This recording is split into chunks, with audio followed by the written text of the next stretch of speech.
Hi everyone, welcome to my channel. In this tutorial, I'm going to guide you how you can log in into Apple TV. For that, you'll have to open any web browser on your device. Once you open any web browser on your device, on the top you can see the search bar, just click on it and you have to type in the URL tv.apple.com. Once you type in the URL, you just have to press the enter in your keyboard.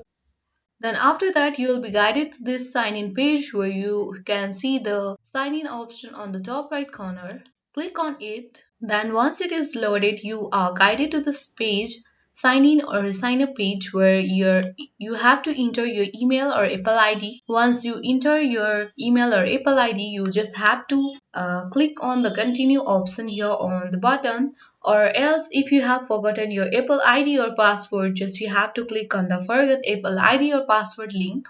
Then from there you can reset your email or Apple ID. So from following the simple steps, you can easily log into Apple TV. So this was it guys. If you are new to my channel, then subscribe it for more tutorial videos. If you like this video, then give a thumbs up. Thank you.